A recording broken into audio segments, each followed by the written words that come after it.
Jamnagar cyber crime પોલીસે 18 વર્ષની વિદ્યાર્થિનીનો સતત ઓનલાઈન પીછો કરી હેરાનગતિ કરનાર આરોપીની ધરપકડ કરી. પોલીસે આરોપી વૃષિત વ્રજલાલ વાળાની અટકાયત કરી તેની સામે ભારતીય ન્યાય સંહિતા અને આઈટી એક્ટ હેઠળ ગુનો નોંધી વધુ કાર્યવાહી હાથ ધરી છે. પોલીસ તપાસમાં સામે આવ્યું છે કે આરોપીએ વિદ્યાર્થિનીના ભાઈનો ફોટો ઓનલાઈન મેળવી એઆઈ ટૂલની મદદથી તેમાં ફેરફાર કર્યો હતો. બાદમાં ફેક ઇન્સ્ટાગ્રામ એકાઉન્ટ મારફતે ફોટો મોકલી વિદ્યાર્થિનીને તેના ભાઈને ગંભીર ઈજા પહોંચાડવાની ધમકી આપી. એટલું જ નહીં, વિડીયો કોલ કરીને અનિચ્છનીય માંગણીઓ કરી સતત ઓનલાઈન પીછો કરી હેરાન કરતો હતો. સાયબર ક્રાઇમ પોલીસે ટેકનિકલ એનાલિસિસના આધારે ફેક ઇન્સ્ટાગ્રામ આઈડી ચલાવનાર આરોપીની ધરપકડ કરી અને તેને ઝડપી પાડ્યો હતો. પોલીસે વાલીઓ અને વિદ્યાર્થીઓને અપીલ કરી છે કે સોશિયલ મીડિયા પર પોતાની વ્યક્તિગત માહિતી અને ફોટા શેર કરવામાં સાવચેતી રાખે.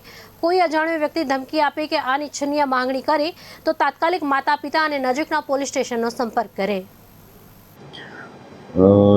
Respected Rajkot Range DIG sir Nilip Rai sir, respected SP sir રવિ મોહન સૈની સર, તેમજ તેમની સૂચના મુજબ જે જામનગરમાં સાયબર ક્રાઇમના પ્રિવેન્શન માટેની જે કાર્યવાહી કરવામાં આવતી હોય છે તેના ભાગરૂપે Jamnagar cyber crime police station દ્વારા એક ગુનાને ઉકેલવામાં આવેલો છે. જે ગુનાની વિગત મુજબ જે આ કામના આરોપી જે છે એ ફેક ઇન્સ્ટાગ્રામનું આઈડી બનાવી અને જે વિક્ટીમ છે એના પરિવારને તેમજ વિક્ટીમને ધમકી આપી અને તેમના અલગ અલગ તેમના મરજી મુજબ વિરુદ્ધના ફોટાઓ ઉપયોગ કરી એના મોર્ફ કરી અને ધમકી આપવામાં આવતી હતી. ત્યારબાદ તેને અનિચ્છનીય માગણી કરવામાં આવતી હતી અને આ બાબતે જામનગર સાયબર ક્રાઇમ પોલીસ સ્ટેશનમાં ફરિયાદ દાખલ કરવામાં આવેલી હતી અને જેને અનુલક્ષીને આ કામના જે આરોપી છે જેનું નામ છે વૃષિત વ્રજલાલ વાળા, એની સાયબર ક્રાઇમ પોલીસ સ્ટેશન દ્વારા અટક કરવામાં આવેલી છે અને આગળની